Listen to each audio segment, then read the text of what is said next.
السلام علیکم ورحمۃ اللہ۔ آج ہمارا ٹاپک ہے صحابہ اکرام کی عظمت اور ان کا مقام اور مرتبہ۔ اس میں احادیث ملیں گی جو ہمیں یہ بتاتی ہیں کہ حضور صلی اللہ علیہ وسلم نے صحابہ اکرام کے بارے میں جو کچھ بھی فرمایا وہ بالکل صحیح ہے، اور ہمیں کسی بھی صحابی کو کچھ بھی غلط بولنے سے پہلے سوچنا چاہیے کہ یہ چیز صحیح نہیں ہے، کیونکہ جو چیز حضور صلی اللہ علیہ وسلم نے بار بار فرمائی، جو دوسرے طریقے سے تاکیدیں فرمائی ہیں، تو اس سے ہمیں بچنا چاہیے۔ اس کے لیے میں نے کچھ حدیثیں رکھی ہیں، تو اس پہ بات کرتے ہیں۔ تو حضور صلی اللہ علیہ وسلم نے صحابہ اکرام کے معاملے میں اللہ سے ڈرنے کا اور انہیں ہدف تنقید نہ بنانے کا خاص طور پر تاکید کی ہے، بلکہ اس میں اللہ تعالیٰ کی بھی پکڑ بتائی ہے۔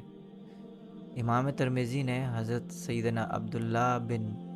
مغفل رضی اللہ تعالیٰ عنہ سے روایت کی کہ حضور صلی اللہ علیہ وسلم نے فرمایا، اللہ سے ڈرو، میرے صحابی کے معاملے میں میرے بات ہدف تنقید نہ بنانا، کیونکہ جس نے ان سے محبت کی تو میری محبت کی بنا پر کی،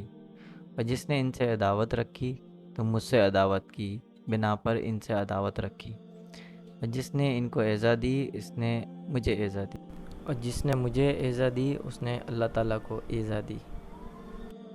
اور جس نے اللہ کو ایزا دی عنقریب اللہ اس کی پکڑ فرمائے گا۔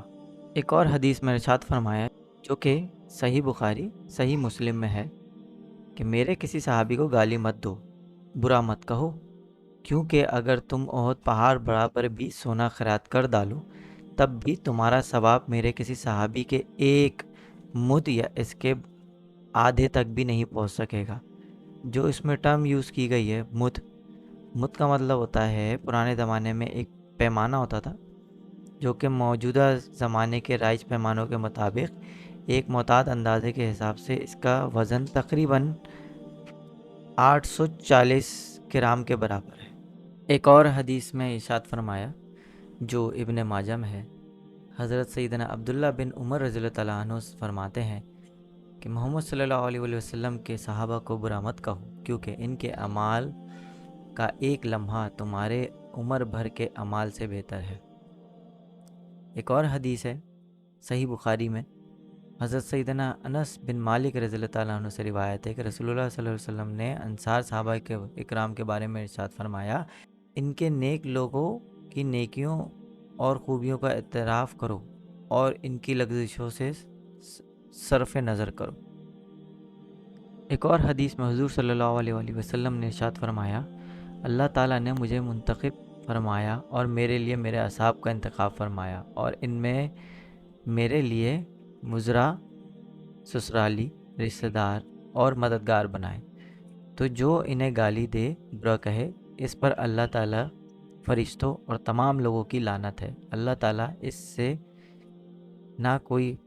فرض قبول فرمائے گا نہ کوئی نفل۔ ایسی بہت ساری احادیث ہیں جو کہ اگر میں بتانا شروع کروں تو شاید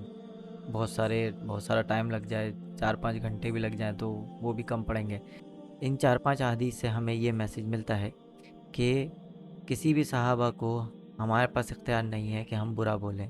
ان سب کا مرتبہ ہر جگہ ایک بڑا مقام رکھتا ہے، اور ہمارے لیے سارے صحابہ باعث عزت ہیں۔ وآخر دعوانا ان الحمد للہ رب العالمین۔ السلام علیکم۔